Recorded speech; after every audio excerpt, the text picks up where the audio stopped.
어, 제가 한국에 살 때가 2005년 전입니다. 2005년도에 미국에 와서 어느덧 20년이 되었습니다. 제가 한국에 있었을 때 한때 유행하던 어떤 유행어, 어떤 그 광고의 어떤 캐치프레이즈 같은 게 있었어요. 광고 문구가 뭐였냐면요. 며느리도 모른다는 거예요. 이게 뭐냐면은 김치 담그는 법, 뭐 고추장 담그는 법, 뭐 이런 겁니다. 근데 나이 드신 분께서 맛있는 김치 담그는 노하우가 있는 거죠.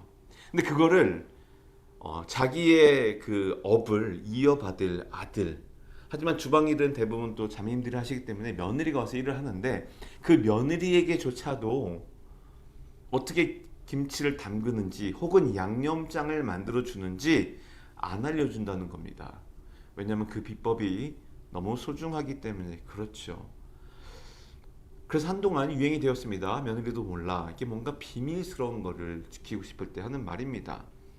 근데 이뿐만 아닙니다. 요즘에 한국에서 이 프랜차이즈 음식 사업을 하던 유명한 분이 또 여러 가지 몰락의 길을 걷는 것처럼 나오는 여러 사태가 있었습니다. 그 프랜차이즈를 할 때 그 프랜차이즈 창업주들이 하는 것이 무엇인지 아십니까? 바로 여러분들은 우리에게 투자를 하십시오. 그러면은 저희는 여러분에게 장사의 노하우를 가르쳐 주고 성공의 비법을 알려주며 요리의 레시피를 알려줄 것입니다라는 거예요. 그래서 많은 사람들에게 광고를 하고 홍보를 합니다. 그래서 자기의 가진 돈을 투자를 하여서 이제 노년에 은퇴 이후 조금은 개인 사업을 위해서 투자를 하고 프랜차이즈를 하는 분들도 많이 계시다고 하더라고요. 많은 사람들은 이렇게 노하우를 원합니다. 또 얼마 전에는 세계적인 투자자 워렌 버핏과 함께 식사하는 그 식사 시간 티켓을 팔았습니다. 어마어마한 금액에 팔렸고 그 돈으로 산 사람은 드디어 워렌 버핏과 만나서 식사를 하게 되었습니다. 왜 식사의 자리를 그렇게 비싼 돈을 주고 할까요?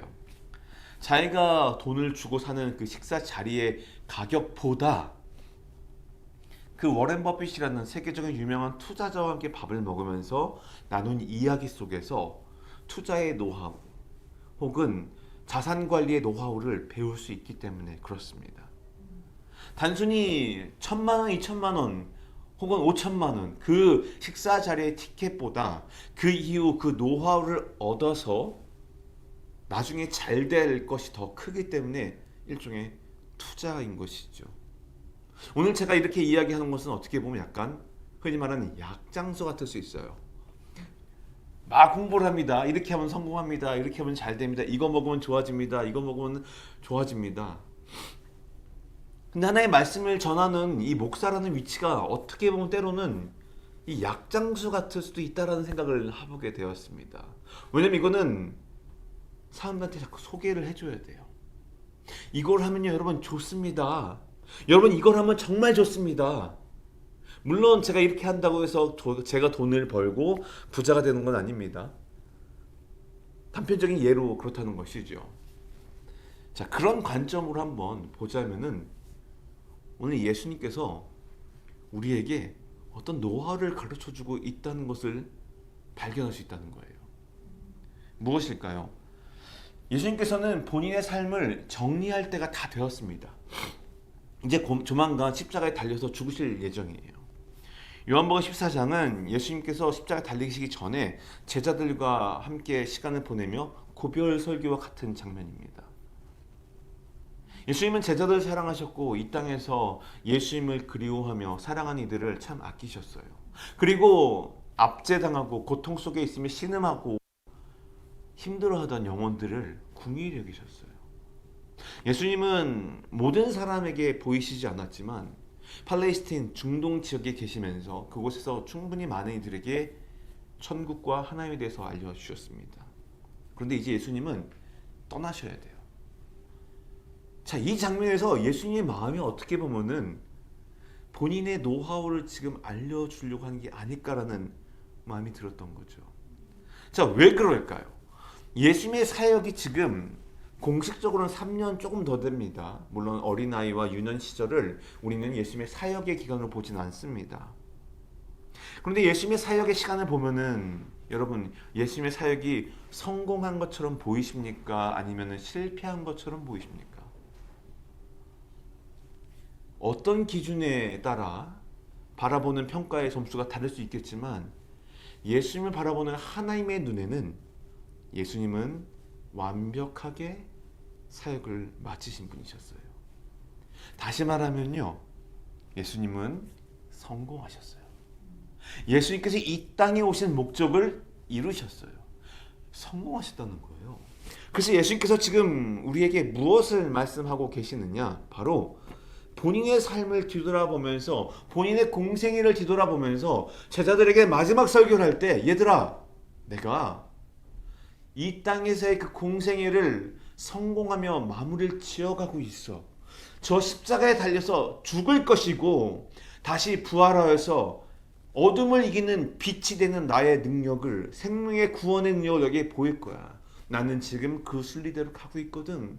나는 지금까지 아버지 하나님의 말씀에 따라 순종하며 왔고, 그러니 이제 어떻게 그렇게 하시는지 그 노하우를 알려줄게 라는 거죠.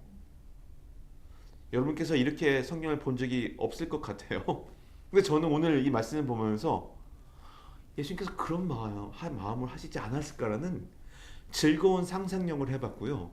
그 안에 하나님께서 주시는 은혜가 있었으며 오늘을 살아갈 수 있는 귀한 말씀을 주시고 있구나라는 것을 깨달았습니다. 오늘 말씀 27절 한번 다시 보겠습니다. 내가 너희에게 평안을 주고 어떻게 한다고요? 간대요. 떠날 때가 되셨어요. 평안을 주고 간대요. 그런데 그 평안이 누구의 것이라고요? 어디 있는 거라고요? 곧 내 평안을 너희에게 준다는 거예요. 예수님께서 갖고 계셨다는 거예요. 예수님께서 소유하고 계셨고요. 예수님 자체가 평안이셨어요. 예수님께서 지금 평안을 주고 가기 전, 즉 이 땅에서의 공생의 기간 동안 예수님은 이 평안과 함께 하셨어요. 그런데 그 평안을 이제 너희에게, 다시 말하면 오늘 이 말씀을 받고 있는 우리 형제 자매님들과 저에게 주시고자 한다는 거예요. 왜 그럴까요? 바로 그 다음 구절에 나와 있어요. 내가 주는 평안은 세상이 주는 것 같지 않다는 거예요. 자, 그러면은 다시 한번 보자고요. 예수님께서 지금 이 땅의 마지막 사역을 마치시고 예수님께서 사역을 아름답게 마침표를 찍으실 그 시작 전쯤에 말씀하시는 거예요. 나의 사역의 성공의 비밀이 어디 있었는지 아니? 바로 평안에 있었다는 거예요. 근데 예수님의 평안은 어떤 것인가? 우리는 조금 다시 생각해 봐야 돼요. 우리가 알고 있는 평안과 좀 다르기 때문에 그렇죠. 그런데 예수님도 그걸 알고 계세요. 왜냐면은 예수님께서 무엇이라고 말씀하시냐면은 오늘 본문에 말씀하시잖아요. 내가 주는 이 평안은, 내가 가지고 있던 이 평안은, 너희가 받게 될 이 평안은 세상이 주는 것과 같지 않다. 너희가 이미 갖고 있던 그것과 같지 않다. 너희가 생각하고 있던 그 이성과 지식과 감정과 경험 안에 놓여있던 그 평안과는 다르다는 거예요. 하나님께서 우리에게 새로운 평안을 약속하시고 주시려고 해요. 왜요? 이 땅에서 본인이 제자들과 남겨질 그 영혼들을 떠나시면서 이제 이걸 가지고 너희도 성공하라. 나처럼 내가 하나님 아버지의 말씀을 따라 뜻에 따라 순종하며 살았던 그 삶을 잘 마무리하는 것처럼 너희도 이렇게 성공해라. 그런 개념에서 왔더니 예수님은요, 본인의 성공 노하우를 평안에서 찾았고요. 그 평안을 우리에게 주시면서 이 땅에서 하나님께서 주어진 그 부르심에 따라 잘 살라고, 성공하라고 알려주신다는 것입니다. 그래서 첫 번째 우리가 초점을 맞추고자 하는 것은 바로 이겁니다. 예수님의 성공의 비결은 평안이었다는 거예요. 평안이에요. 근데 여기서 평안이라는 것은 무엇일까요? 지금 예수님의 상황을 보자고요. 예수님의 상황은 뭐죠? 이제 곧 십자가에 달리실 거예요. 그런데 평안하대요. 예수님은 어느 곳에 갈 때마다 때로는 사람들이 돌을 채워 죽이려고 했었어요. 그런데 평안했대요. 예수님은요, 금식하고 나서 사단에게 이끌려 광야에 갔어요. 너무 굶주리고 힘드셨는데 사단이 유혹을 해요. 지치셨어요. 그런데 예수님은 평안하셨대요. 반대로 예수님께서 배에 타 주무시고 계셨어요. 풍랑이 일자 제자들은 어떻게 하죠? 주님, 우리가 죽겠습니다. 예수님께서 말씀하시죠. 이 믿음이 없는 것들아. 왜요? 예수님은 평안하셨어요. 그 어떤 풍랑이 일고 어떤 비바람이 불고 생명의 위협이 오는 순간이더라도 예수님은 평안하셨어요. 자기를 신문하려 하고 자기에게 억울한 누명을 씌우고 자기에게 욕을 하고 침을 뱉어도 예수님은 평안하셨어요. 왜 그럴까요? 바로 오늘 본문 가운데 그 말씀이 예수님 가운데 있다는 거예요. 한번 보겠습니다. 14장에 보면은 예수께서 여러 가지 말씀을 하고 계세요. 그런데 16절을 한번 볼까요? 14장 16절입니다. 내가 아버지께 구할 것이니 아버지께서 너에게 다른 보혜사를 보내셔서 너희와 함께 있도록 하실 것이다. 성령님을 약속하시는 지금 장면이에요. 지금 하나님께서 예수님께 지금 부탁을 들은 거예요. 예수님께서 우리들을 위해서 성령 하나님을 보내신다는 거예요. 너희가 평안할 건데 성령님과 함께 거하기 때문에 평안할 거라는 공식이 나오는 거죠. 예수님은 어딜 가든 늘 성령님과 함께 하셨거든요. 예수님의 공생의 시작을 어떻게 시작하는지 기억하십니까? 침례 요한에게 침례를 받으십니다. 근데 그럴 때 비둘기처럼 성령이 그에게 내렸어요. 그때부터 예수님은 성령님과 함께 하셨다는 거예요. 10절입니다. 내가 아버지 안에 있고 아버지가 내 안에 계시다는 것을 믿지 못하느냐? 무슨 말입니까? 하나님은 어딜 가든 아버지 하나님과 함께 있다는 거예요. 성자, 성부, 성령 하나님이 늘 함께 하셨다는 겁니다. 그 상태가 무엇이다? 바로 평안한 상태라는 거예요. 예수님은 그 평안한 상태로 공생애를 마치셨고 아버지 하나님께서 그에게 부탁하신 수많은 죄인들을 구원하기 위해 대속제물로 십자가에 돌아가 죽고 사망에 이르러서 부활할 때까지 인내하고 기다렸다가 마침내 부활하여 승천할 때까지 그 모든 사역을 감당하라고 하셨을 때 예수님은 하셨습니다. 왜요? 성부, 성자 하나님께서, 성부, 성령 하나님께서 함께 하셨기 때문이에요. 예수님의 평안은 어디서 오는 겁니까? 바로 성령 하나님과 함께 하시는 거예요. 성부 하나님을 끝까지 믿고 가는 거예요. 하나님을 믿는다는 것이 평안이라는 겁니다. 하나님 믿을 때 예수님은 평안하셨어요. 그의 믿음은 한 번도 흔들림이 없었습니다. 예수님께서 물 위를 걸었던 장면 한번 생각해 보자고요. 예수께서 물 위를 걸어오셨을 때 수제자 베드로가 말합니다. 주님, 내게 명하시면 나도 물 위를 걷겠습니다. 베드로가 몇 발짝 걷다가 물에 빠집니다. 왜요? 성경은 말합니다. 베드로가 바람을, 풍랑을 쳐다보았다고 해요. 예수님은 그 풍랑 속에서도 하나님을 바라보았고요. 예수님은 그 풍랑 속에서도 성령님과 함께 하셨습니다. 그래서 예수님은 평안하게 그의 사역을 마쳤습니다. 여러분, 이 평안은요, 지금까지 우리가 알고 있던 이 감정적인 안정감, 긍정적 사고가 절대 아니라는 겁니다. 하나님과의 그 관계, 아버지 하나님이 나를 오늘도 지키시고 내일 일을 예비하셨으며 오늘 은혜가 나에게 족하다라고 말하는 그 고백 가운데 하나님 우리에게 오늘의 만족스러운 평안을 주신다는 것입니다. 그리고 우리를 올바른 길로, 거룩한 길로, 성화되는 그 길로 인도하시는 성령님과의 일치된 삶에서 우리는 거룩한 평안을 찾을 수 있게 된다는 것입니다. 결국 예수님은 이제 그의 삶의 중심을, 자신의 평안을 제자들에게, 그리고 오늘 우리에게 전수하고 계시는 거예요. 얘들아, 내가 이 힘든 세상에서 어떻게 하나님의 뜻을 이루는 줄 아니? 바로 하나님과 함께하며 성령과 함께하며 평안했기 때문에 그렇단다. 그래서 내가 가지고 있던 이 평안을 어떻게 한다고요? 너에게 주고 간다는 거예요. 예수께서 떠나시기 전에 준다는 거예요. 어떻게 말하면은 아까 말씀드렸던 그 며느리도 몰라. 아니요, 예수님은요, 다 퍼줄게 해요. 다 퍼줄게. 내 사랑하는 아들, 내 사랑하는 딸들이 너희가 이제는 내가 없더라도 천국을 바라보며 구원을 소망하며 하나님과 함께하는 그 내주하신 성령의 평안을 기대할 수 있도록 내가 너에게 이 평안을 주고 갈게. 나의 노하우를 전수해 줄게라는 겁니다. 그래서 예수님의 성공의 비결은 평안에 있다는 거예요. 하나님을 온전히 믿을 때 그의 마음은 평안했습니다. 여러분 마음 가운데 혹시 살면서 평안이 없으십니까? 평안보다는 불안함, 걱정, 염려. 여러분, 그렇다면 우리는 무엇을 해야 될까요? 이 평안을 회복하기 위해서 성령 하나님을 울부짖고 기도해야 돼요. 주님, 내 마음 가운데 다시 한번 나의 영을 회복시켜 주시옵소서. 다윗이 구약 성경에서 그가 마음 힘들 때 고백합니다. 주님, 나를 웃을소를 정결케 하사 하나님을 바라보게 해주옵소서. 나의 영혼을 정결케 해 주시옵소서. 왜요? 그래야 하나님의 얼굴을 바라볼 수 있다고 믿었기 때문에 그렇습니다.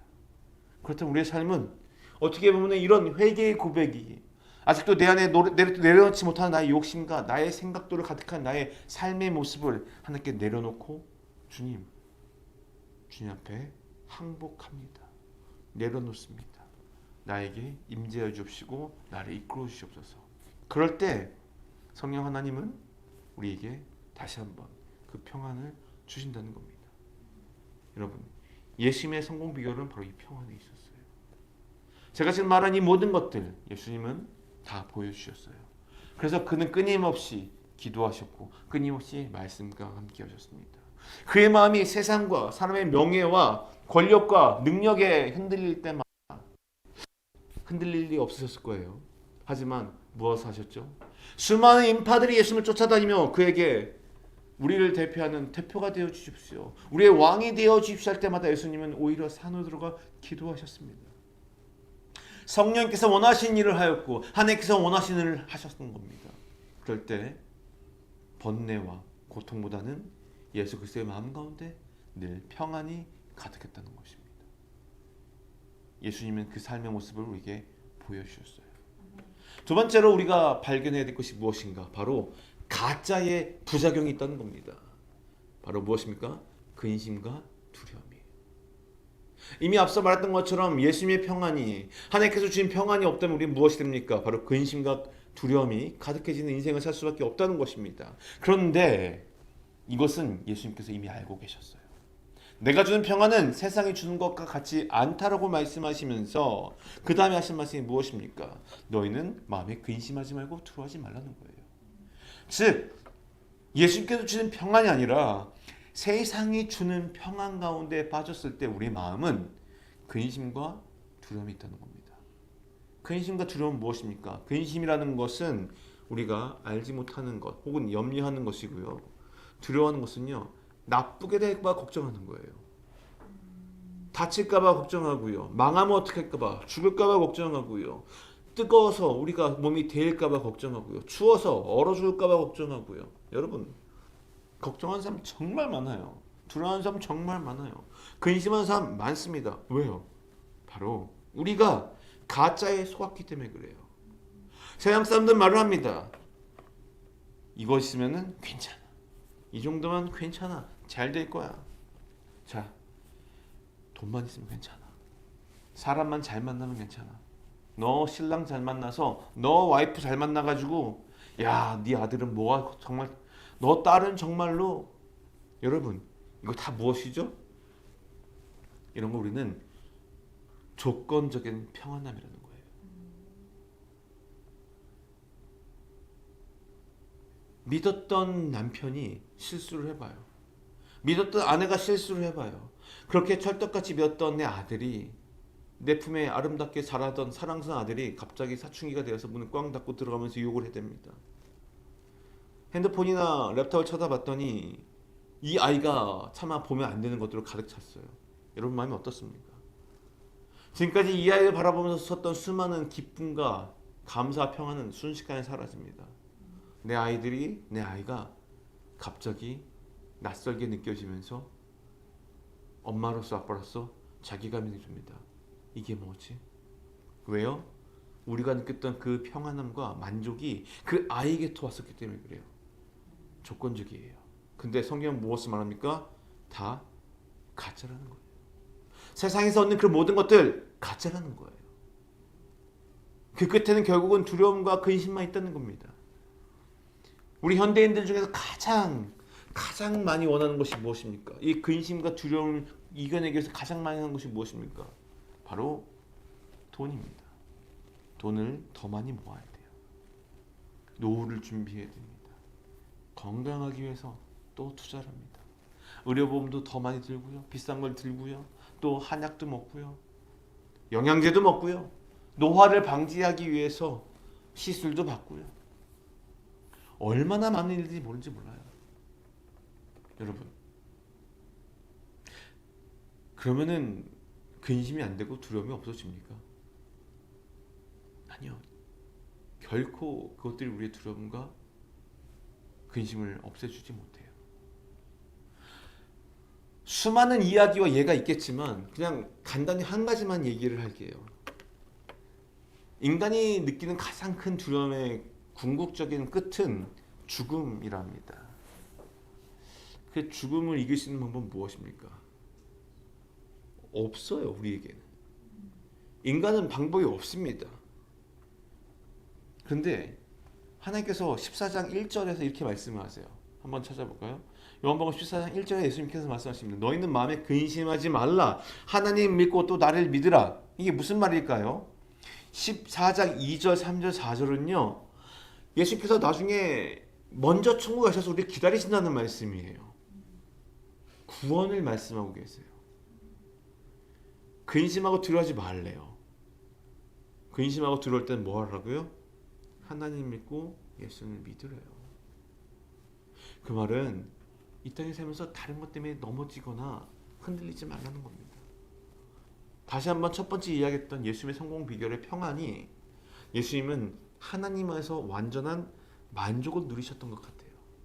그렇기 때문에 굳이 때로는 밥 한 끼 좀 안 드셔도 굳이 허름한 옷을 입으셨어도 굳이 불편한 잠자리를 하셨음에도 불구하고 그는 늘 감사와 평안이 있었고 근심과 두려움이 오히려 없었다는 겁니다. 이런 것들을 요즘엔 가짜로 흉내를 냅니다. 뭐라고 할까요? 바로 명상이라는 거예요. 끊임없이 자기 자신을 비운다고 합니다. 두 번째 제목처럼 가짜예요. 가짜의 부작용은 언제나 있습니다. 자, 내려놓으면 뭘 합니까? 우리 안에 샘솟듯 솟아나는 이 죄악의 이 정욕의 마음들, 욕심의 마음들 내려놓자고요. 그럼 우리 안에 끊임없이 생성되는 이 마음의 번뇌와 이것들이 계속 퍼내면 어느 순간 밑바닥을 보이고 더 이상 나오지 않게 될까요? 아니라는 거죠. 이럴 때 예수님께서 말씀하시는 거예요. 뭐라고요? 나한테 오라는 거예요. 이 평안을 가져가래요. 하나님을 믿으래요. 그러면은 우리 안에 그 샘솟듯이 새어나오는 내 안의 욕망과 욕정과 나의 정욕과 내 안에 있는 이 죄성들이 일종의 필터가 작용되는 거죠. 주방에서 물을 따를 때 거기다 필터를 열면요 정수된 물이 나옵니다. 똑같아요. 예수님의 평안이 우리 마음 가운데 안착이 되잖아요. 그럼 우리는요 필터링이 되는 거예요. 내 안에 죄가 있고요. 여자를 보면 음욕이 들고 물질을 보면 물욕이 들고요. 저 정치인들 혹은 권력을 보면요. 나도 뭔가 한자리 하고 싶고요. 누군가를 내 마음대로 컨트롤하고 싶고요. 내가 이뻐 보이고 싶고 미를 유지하고 싶고요. 내 자녀가 잘 되고 싶은 마음이 있습니다. 그런데 그것들이 하나님이라는 예수님이라는 성령 하나님이라는 이런 하나님께서 주신 평안의 필터로 되잖아요. 그럼 우리는 어떻게 될까요? 내려놓게 되고요. 그것도 다 주의 뜻대로 하나님께서 함께 하심을 하나님의 뜻 안에서 이루어지기를 바라는 마음으로 바뀌는 것이죠. 이것이 없으면은 우리 입술 가운데 불평과 근심과 두려움의 흔적들로 가득 차게 되는 것입니다. 그래서 아까 말씀드렸던 것처럼 명상 좋습니다. 해보십시오. 그 안에 진정한 평화가 있는 것 같습니까? 죽으면 끝나요. 죽으면 끝나요. 하지만 우리가 명상을 통해서 자아 성찰을 통해서 아주 멋있게 포장할 수 있습니다. 그러나 그 가짜의 끝은 결국은 하나님을 모르고 예수 그리스도를 모르고 죽는 멸망과 사망의 길뿐이라는 거예요. 가짜는 부작용이 있습니다. 수많은 약장수들이 약을 팔 때 진짜인 것처럼 팝니다. 진짜인 것처럼 파는 그들은요, 가짜인 것을 속이기 위해 늘 그럴듯한 것으로 속입니다. 그럴듯한 말들로 현혹시킵니다. 그런데 누가 진짜인 거 아닌지 아십니까? 먹어보면 알아요. 내 지인이 먹어보잖아요? 알아요. 내 지인이 먹고 나왔어요. 알아요. 제가 머리가 좀 많이 빠졌습니다. 지금도 아마 빠지고 있는 것 같아요. 근데 제 페이스북에서 아는 어떤 분의 그 어떤 글을 봤어요. 목사님이시고 환경운동 하시는 유명한 분이십니다. 이분이 샴푸를 직접 만드신 것 같아요. 그래서 어떤 샴푸를 만드는 회사와 함께 만드셔가지고 어떤 샴푸를 만들었습니다. 사람들이 후기를 남기는데 너무 멋있는 거예요. 막 머리가 돋아나고 또 탈모가 멈추고. 그래서 제가 써봤습니다. 근데 정말로 효과가 있는 거예요. 제가 그럼 어떻게 될까요? 저희 어머니께 소개를 합니다. 엄마, 이거 진짜예요. 이거 효과 있어요. 가격은 좀 비싸지만 이거 돼요. 저희 어머니가 말씀하십니다. 됐다. 제가 또 얘기합니다. 엄마, 써보세요. 됐어. 너 났어. 근데 어머니가 탈모를 경험하시면서 어머니도 약간 걱정이 되셨나 봐요.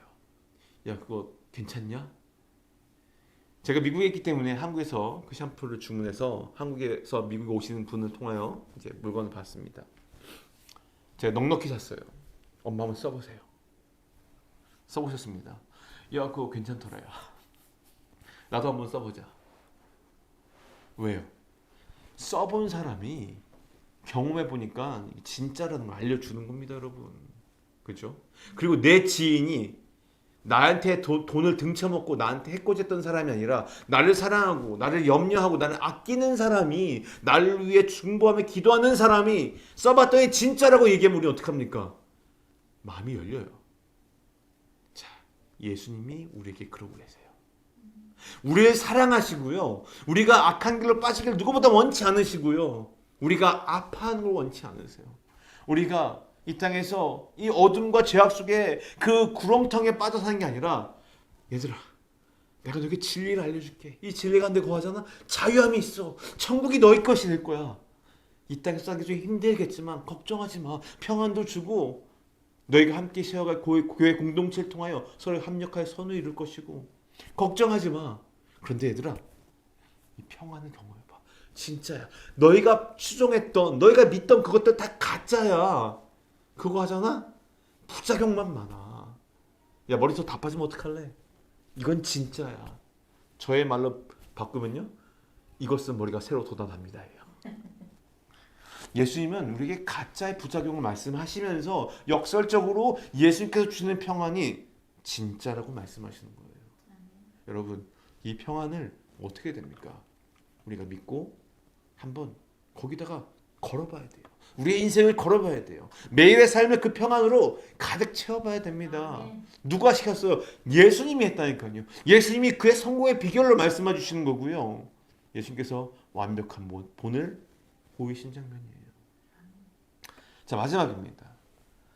자, 예수님께서는 흔히 말하는 워런티 서비스가 있는 것 같아요. 무엇입니까? 바로 보장된 미래예요. 보장된 미래라는 겁니다. 여러분, 미국에는 유명한 홀세일 이런 체인이 있습니다. 두 가지. 뭐 이제 창고형 마트라고 하죠. 한국말로는 두 가지가 있습니다. 바로 샘스 클럽과 코스코예요. 근데 똑같이 같은 제품을 사더라도 후자인 코스코를 사람들이 더 좋아하는 경우가 많더라고요.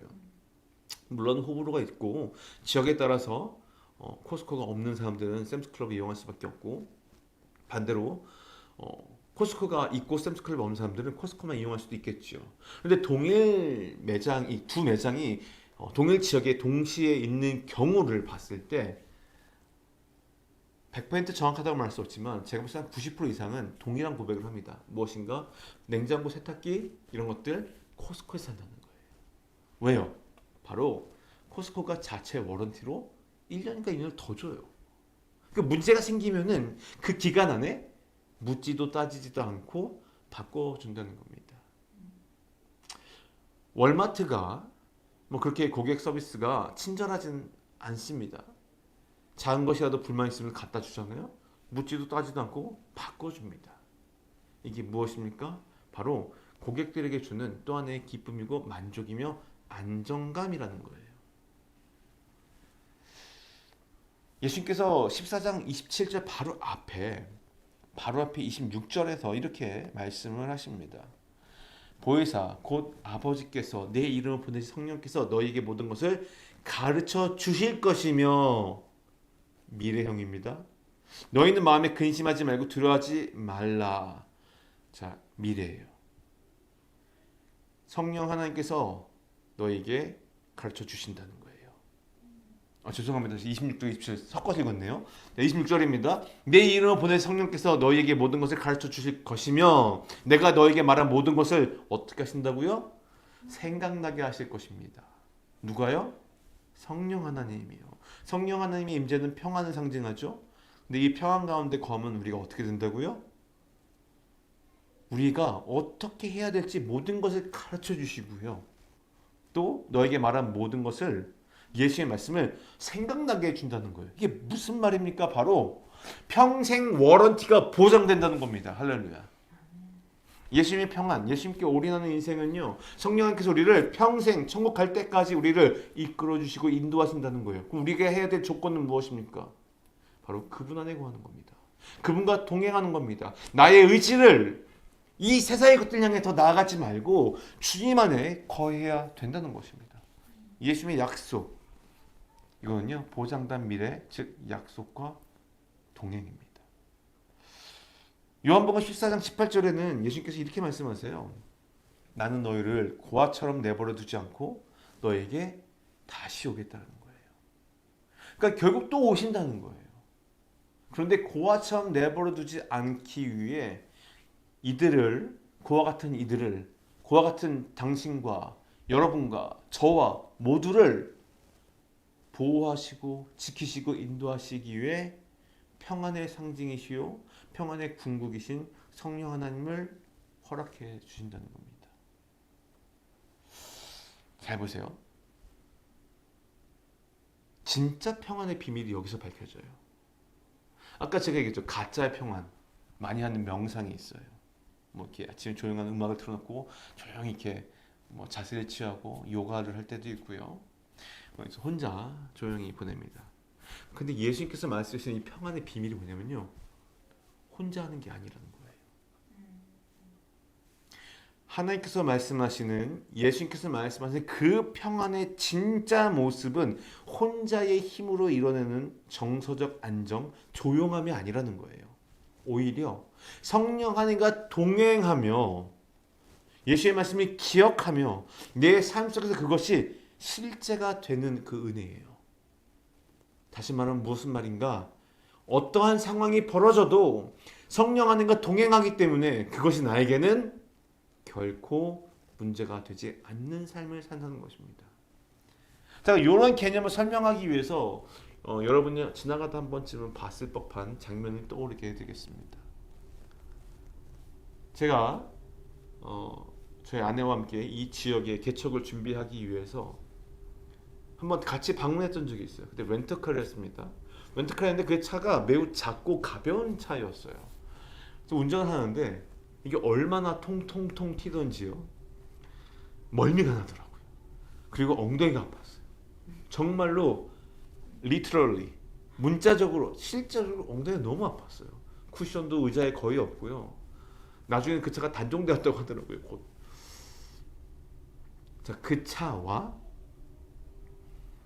그 차를 타고선 열심히 타고 다니다가 다시 저희가 집에 있던 그 조지아로 돌아갔었을 때 제가 운전하고 다니던 큰 SUV차 탔었을 때 그 승차감, 여러분 비교할 수가 없었어요. 거기 있다는 겁니다. 이미 똑같은 길을 달려도 무겁고 중형차, 대형차, 이 엔진이 크고 타이어도 좋고 모든 충격이 흡수가 되는 거예요. 길이 평안해서 조용한 게 아니라 어떤 길을 가도 예수님과 함께 가는 그 길은요 흔들림이 없어지는 거예요. 근데 그 예수님이 없잖아요. 그럼 우리는요 통통통통 튑니다. 바람이 불면 흔들립니다. 비가 오면요 빗소리도 얼마나 크게 들리는지 몰라요. 누가 옆에서 말하는 소리도 다 들려요. 방음도 안 돼요. 에어컨 틀어도 약할 때도 있어요. 예수님은 그 어떤 것과도 비교할 수 없는 안전하고 튼튼한 요새 같은 그분이 우리와 함께 하신다는 겁니다. 그분이 우리를 결코 혼자 두지 않겠대요. 그 평안을 우리에게 말씀하시는 겁니다. 그래서 성령님은 우리와 함께 걸어가시고 숨을 쉬신대요. 그리고 우리 마음속에 예수의 말씀을 생각나게 하신대요. 그럼 우리는 뭘 해야 될까요? 예수의 말씀을 더 많이 읽어야 되겠죠. 메시아 말씀을 읽은 게 없으니까 생각날 것도 없잖아요. 얼마나 안타까워요. 하나님께 기도를 하고 하나님께 나아가서 내 것을 포기하고 하나님의 것을 내 안에 채워봐야 그 경험을 해보고 평안을 아는데 맨날 가짜만 찾아다니잖아요. 진짜로 어떻게 구분하겠어요? 우리의 인생이 좀 바뀌어야 됩니다. 하나님께 주신 평안을 경험해야 되고요. 그 평안을 우리 삶 가운데 마음 중심에 굳건히 심겨놓고 하나님과 동행해야 돼요. 전 세계에서 가장 유명한 위조 지폐 감별사가 한국 분이시라고 하더라고요. 그분께서 위조 지폐를 감별하는 법을 말해줍니다. 어떻게 하면 위조 지폐를 잘 구분할 수 있습니까? 이렇게 말씀하셨대요. 지금 이 순간도 수많은 위조 지폐가 만들어지고 있습니다. 잉크, 종이, 인쇄술 너무 다양해서 따라갈 수가 없습니다. 그러면 어떻게 그것을 구별하십니까? 그때 그분의 말이 참 마음이 와닿습니다. 간단합니다. 진품만 알면 돼요. 내가 진품에 대해서 완벽하게 알고 있으면은 진품과 다른 것들은 가품입니다. 여러분의 삶에서 하나님의 평안을, 예수의 평안을 경험해 본 적이 있으십니까? 있다면은 그것을 회복하십시오. 아니라면은 주님께 간구하십시오. 가짜에 속지 마십시오. 결론입니다. 예수님은 자신의 평안을 우리에게 주시겠다고 약속하시고 가셨습니다. 아직 안 오셨어요. 그렇다면 그 약속은 우리에게 아직도 유효합니다. 예수님은 혼자만 그 비법을 꽁꽁 싸매 들고 천국으로 가지 않으셨어요. 우리에게 마음껏 나눠 주셨어요. 우리는 이런 것들을 흔히 말해서 재능 기부라고도 합니다. 우리는 잘 받았어요. 자, 예수님께서 이걸 언제 주셨다고요? 십자가의 사건을 앞에 두고 주셨어요. 참 이것이 우리에게 주는 메시지가 큰 것 같습니다. 십자가 앞에서도 예수님은 평안을 구하셨고 평안을 강조하고 계셨어요. 이 비법이 오늘도 유효합니다. 이 비법을 받았다고 해서 우리가 자동으로 평안해지는 것이 아닙니다. 맛있는 음식 레시피를 가졌다고 해서 그 요리가 항상 내가 할 때마다 그 맛이 나는 게 아니더라고요. 연습해보고 또 해보고 또 해봐야 됩니다. 우리는 평안이 아닌, 하나님께서 주신 평안이 아닌 그 다른 것을 추구했던 나의 모습들을 고쳐야 됩니다. 그런 것들을 붙들던 나의 선택을 회개해야 되고 이제는 마음과 생각을 돌이켜 성령님과 동행하는 삶을 찾으려고 우리는 삶의 모습을 바꾸고 결단하며 끊임없이 우리 마음과 생각 속에 예수님의 말씀을 집어넣어야 합니다. 그렇다면 여러분, 오늘 자기 전에 말씀을 읽으십시오. 10장을 읽든 100장을 읽든 그것이 중요한 것이 아니라 여러분 마음속에 평안을 기원하며 단 한 절이라도 진심을 다해 주께 기도하며 읽으십시오. 그 말씀이 누구와 함께 일합니까? 바로 성령 하나님과 일한다면 우리 마음은 평안이 작동되는 겁니다. 여러분들이 세상에 그 어떤 것이 아니라 하나님께 주신 평안을 오늘 선택하고 성령님과 동행하기로 작정한다면요, 예수께서 우리에게 주신 그 선물이 어떻게 되는지 아십니까? 바로 능력을 여러분 삶 가운데 나타나게 될 것입니다. 그 능력을 소유하시면서 그 능력을 자랑하시고, 오늘 예수님처럼 우리가 거저받은 이 재능, 예수님께서 받은 그 재능 기부, 예수님으로부터 허락받은 이 성공의 노하우를 우리가 먼저 경험하고 주변 사람들에게 마음껏 나눠줄 수 있는 그런 믿음의 자녀들, 주의 권속도에 되시기를 주님의 이름으로 축원드립니다. 아멘.